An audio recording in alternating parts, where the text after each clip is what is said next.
Welcome everyone, this is Nim Golkar and you're watching the next episode of my motivational series, Munchies for the Mind. Today I'm going to start by telling you about an interesting conversation I had around a month ago. I met this lady at a networking event and she mentioned that she found herself currently at a crossroads in life, faced with a difficult choice and unable to decide which path to take. Basically, she had to decide between whether or not to follow her dream and start a business of her own, something she had wanted to do her entire life, or to continue in her extremely well-paying current job where she wasn't entirely happy. Interestingly, she found that even after analyzing and overanalyzing the situation, she was unable to make a decision until she finally found herself in a state of frozen, paralyzed inaction. In life, all of us, from time to time, face tricky and difficult choices. And even after thinking about all the options available, we are unable to move ahead.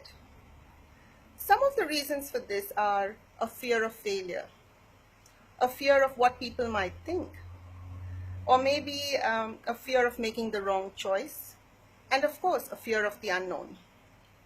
Most of the articles that I have read on this topic come up with pretty much more or less the same solutions to this problem. They suggest that to overcome this problem of indecisiveness, we need to set ourselves a deadline, a specific date by which time we need to pick one or the other option. Or they suggest that we need to use the people in our lives as sounding boards to discuss the pros and cons of our decision. And lastly, if all else fails, we need to simply go with our gut instinct. Now, all these are genuine and valid solutions that do work. But I find that often, even after we've narrowed down our options, even after we know what's the right choice to make, we are still unable to take the next crucial step. This is because what's happening is that we are most likely hoping to be given a guarantee that whatever choice we make is the right one. Because obviously no one wants to be deliberately wrong. Now this may sound a little cruel and tough, but it's the truth. Unfortunately, there are no guarantees in life.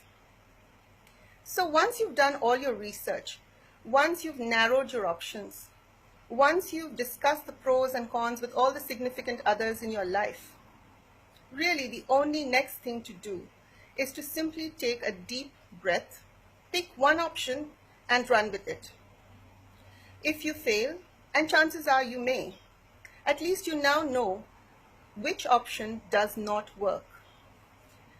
Believe me, when we fail at something, it is still proof that we took action, that we took a stance instead of simply sitting on the fence and being a spectator in life.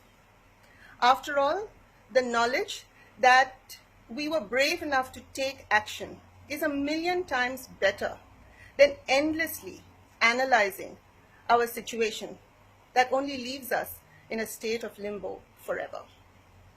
So that's all from me for today. I look forward to seeing you all on the next episode of Munchies for the Mind.